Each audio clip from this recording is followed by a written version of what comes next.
YouTube. Speed warning. What's happening, YouTube? You're coming through, checking out the big face trucker.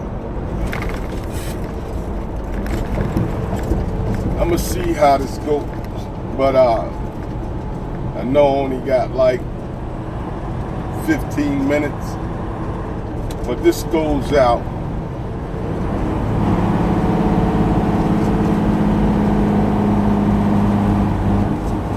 Hold on, breaking it down. This goes out to the new truck drivers that's coming out here and starting a new career.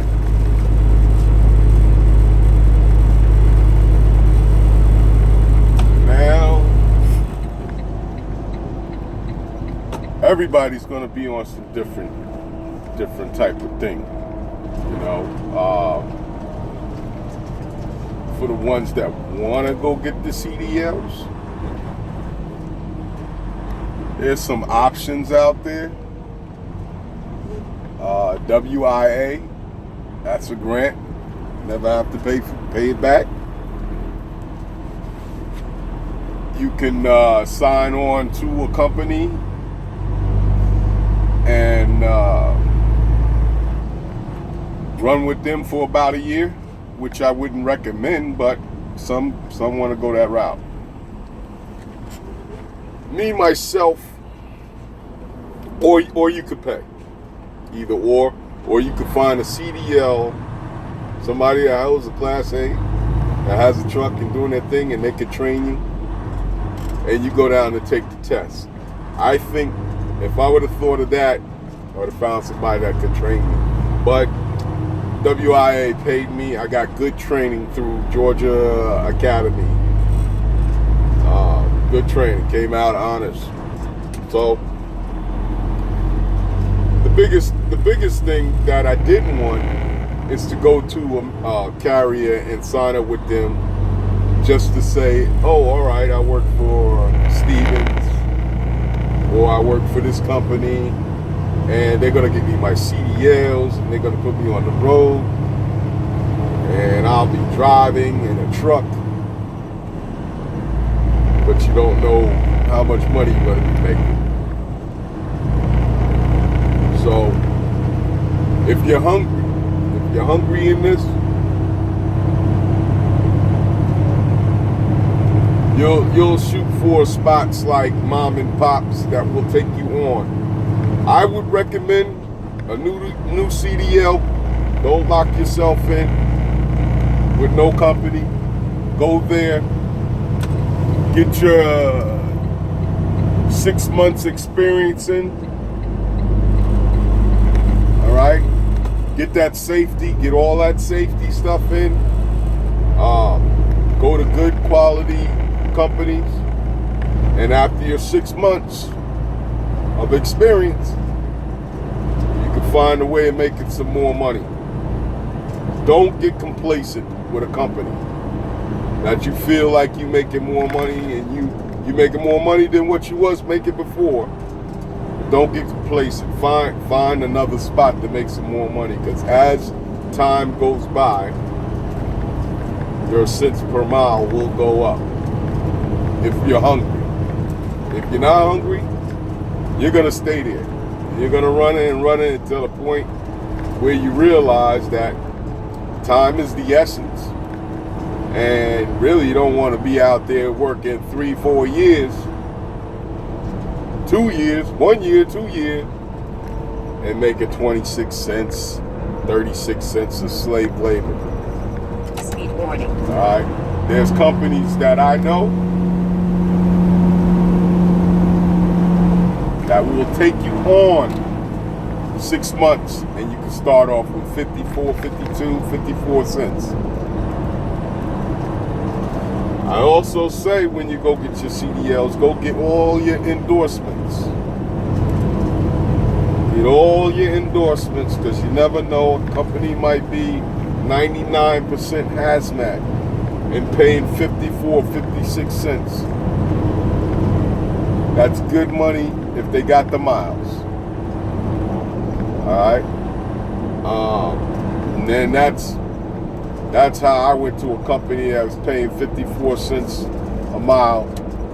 And this was back in 2015.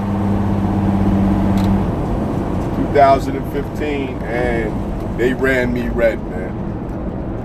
But the money was good. The money was good, and I knew I was doing better than, you know, the guys that I went to school with. Always communicate with them because they might know something better.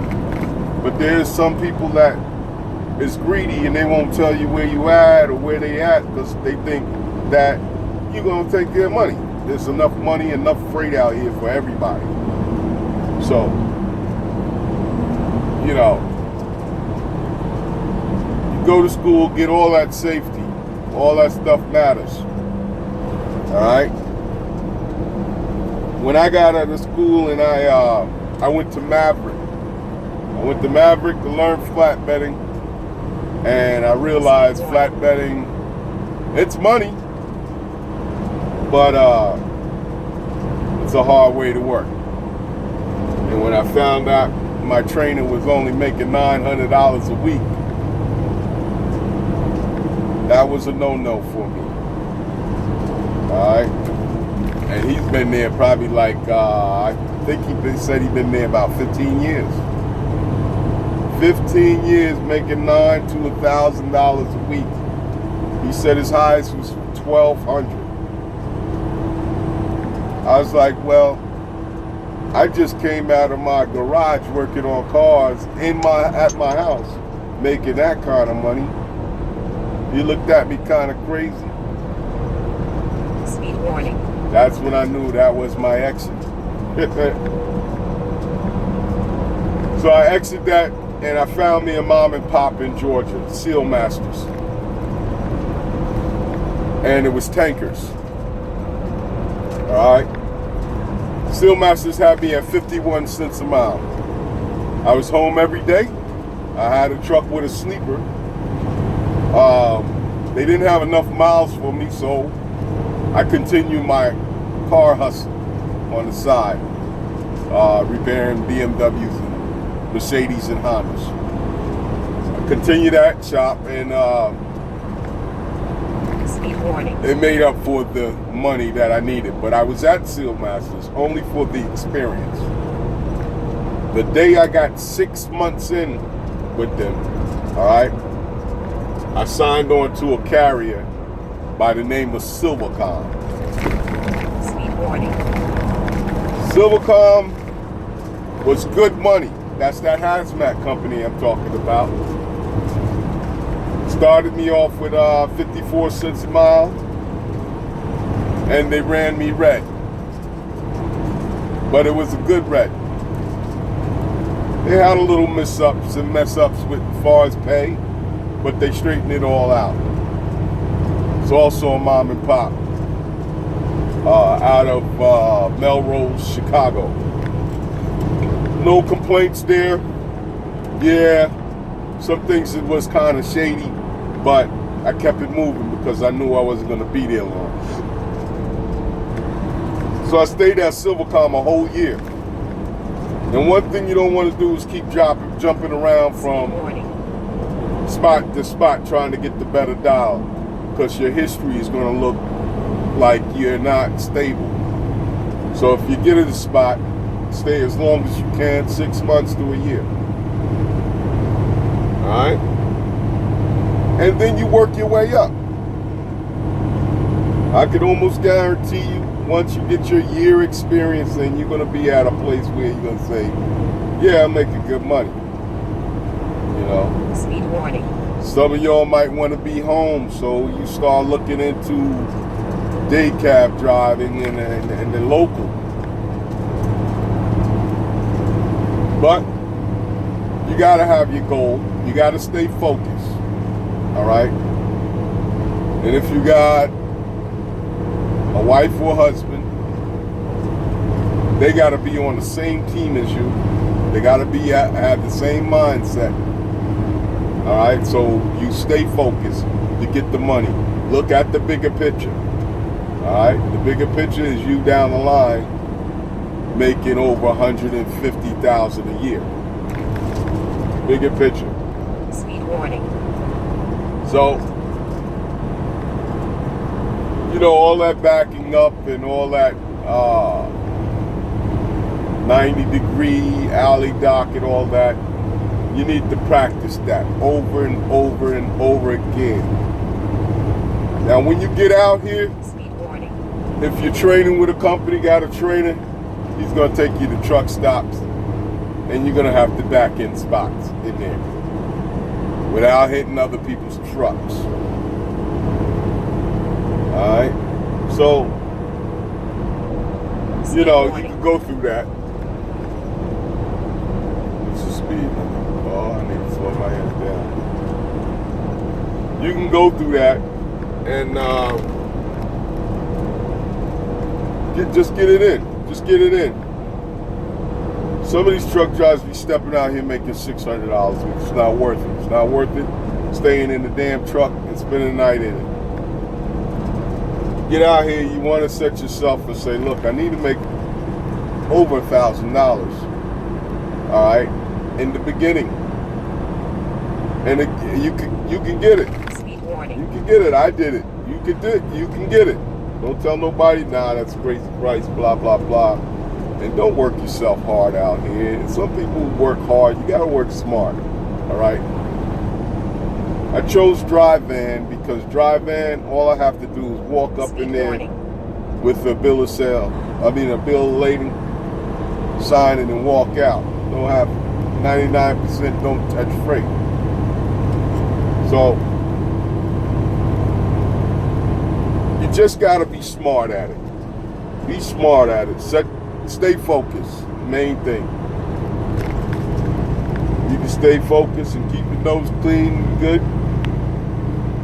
You'll be starting a good career and making a decent amount of money. And then you can further on. So, some people like to sign on some companies and try to get benefits and stuff like that. As an owner op, you make that kind of money to get your own benefits. You make that kind of money to buy the greatest health insurance that you can afford. So, you know, it all entwines together. But that's my story on this truck thing. And if you're a new CDL holder or you going to school or whatever, make a YouTube channel about your journey. There's other people that want to look. When I started out, before I even got my CDLs, 6 months before, I was checking out YouTube, checking out some of these YouTubers that's starting off. I would take practice prep tips online, take like 100, do it 100 times a day. That's how focused I was. And got to the point where I aced the test 100% all the time. So it was already in. I did the pre-tip. I watched pre-tips on YouTube. I watched them over and over again.